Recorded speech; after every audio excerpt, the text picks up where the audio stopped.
Our goal is to get you healthy in 2015. Don Chabay supporting that in the Live Eye. Yeah, and I think it's got to be a little easier when you have someone like Desiree Nielsen shopping with us. Good morning. Good morning. You know, we're talking a little bit about sticking to those resolutions, staying with your healthy eating plan, but also staying to budget. A lot of people think that buying your fresh produce is probably the biggest money suck in your grocery cart. You know, and it can be if you're buying raspberries in January, but when you stick to what's in season and what's largely locally available, it's really economical to eat all the veggies that a dietitian would prescribe and stay on your budget. Okay, so we've got like our basic shopping cart here. You actually said there's a relative ratio to what we might even see on our dinner plate. It's true, because healthy eating, whatever you put on your plate, starts with what you buy in your cart. And so I really recommend, no matter how you eat, that half your plate be filled with fruits and vegetables. So you need to fill your cart half full with fruits and or vegetables so that you can eat it at home. Let's talk about some of the most cost-effective and budget-friendly vegetables. Well, being that it's winter time, it's really all about the root veggies. And so, you know, people know carrots and parsnips, but this is a really great place to break out of your rut and think celeriac. You know, start eating these interesting root veggies that you can put in stews, in casseroles.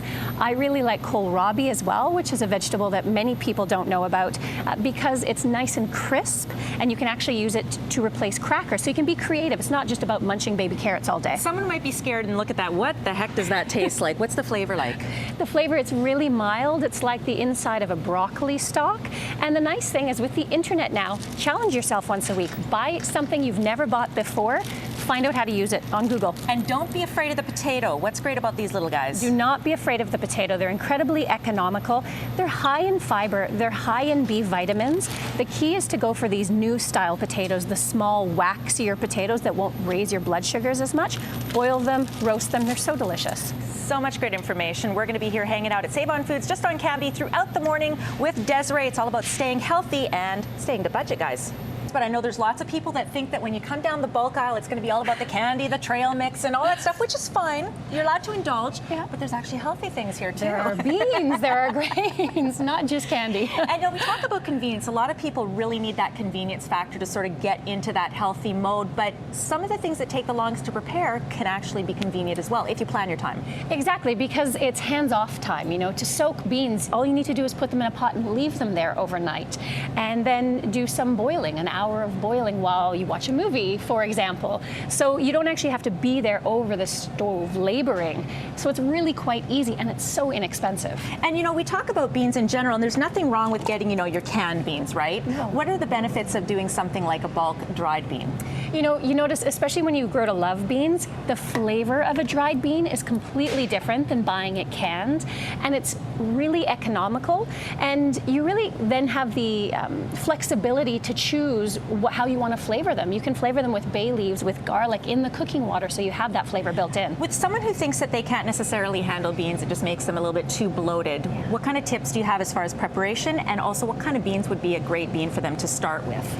Well, if you're worried about handling beans, starting from scratch and soaking them is really my top tip, because when you get rid of that soaking water, you get rid of a lot of the carbohydrates that are indigestible, which cause that gas, and so it's much easier on the tummy to do a proper soak and cook. And then a good beginner bean?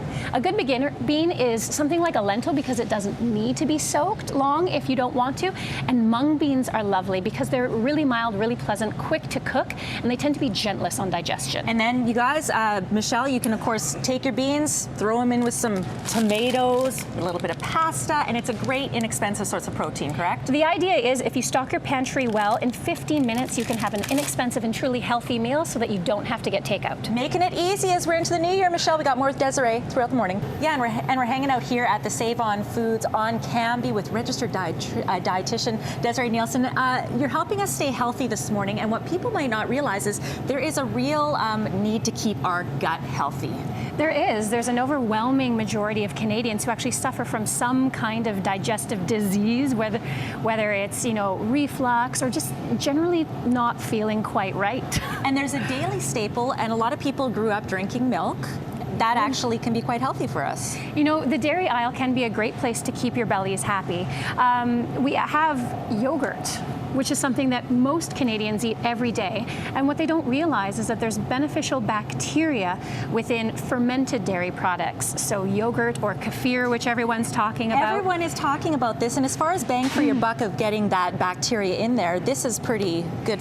Kefir is fantastic. So a half a cup of kefir has almost 50 billion live active microbes. And where yogurt has bacteria, kefir has a natural blend of bacteria and yeast. There's something very intimidating about you saying we're inviting microbes.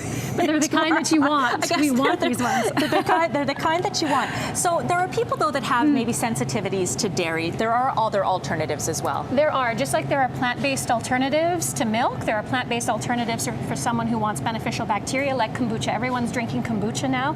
It's a low-sugar, healthy alternative to soda. It's got a natural fizz, and it has those beneficial bacteria. And when you talk about something like sugar, even the kind of dairy, the kind of yogurt that we buy can really have an impact. It really can, and it's probably no surprise that a dietitian would say, you know, look for unsweetened yogurts first, because many people don't realize that there can literally be teaspoons of sugar added to a yogurt that doesn't necessarily feel that sweet.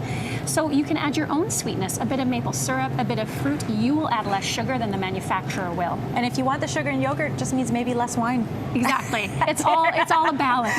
We've got more balancing when it comes to our grocery cart coming up later on with Desiree. You know, we're in the meat department right now, and I'm not going to lie, I like me my meat here, but they say we need to take a break once in a while, and it is Meatless Monday. So what is the impact of meat or too much meat on our body?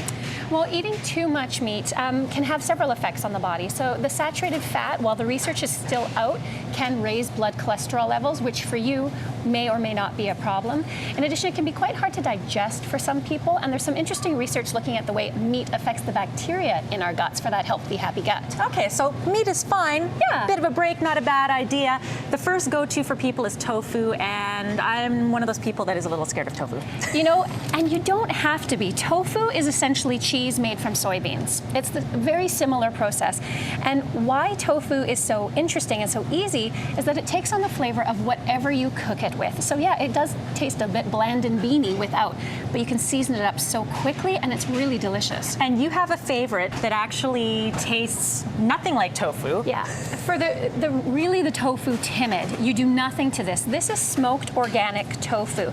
It's very firm, so no texture issues for people, and it tastes almost like a smoked Gouda, so you can just slice it, put it on a sandwich. It's delicious and really simple. Could be a great option with your tomato sandwich for Exactly. sure. Now, if you want to go away from tofu, there are some really neat products on the market right now too. There are. I think one of the challenges with a Meatless Monday meal is that people believe that you just take the meat out of the dish, but then you're going to be starving because you're not getting all of that protein you're used to. This is a really cool pasta made from beans that has 20 grams of protein in a serving in your pasta. It's a chewy texture, so if you love that, it's delicious.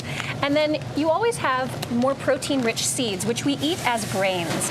So quinoa, amaranth, they have more of a complete protein than many other vegetable sources. They're not as rich in protein. Quinoa is only about 3 grams per half a cup, but in addition to another plant-based option, it's going to bring you up to the protein you need to feel satisfied. Great ideas on this Meatless Monday and great ideas to keep us healthy. Thanks so much, Desiree. For more details on her, you can check out her website, and of course, you're on Twitter as well.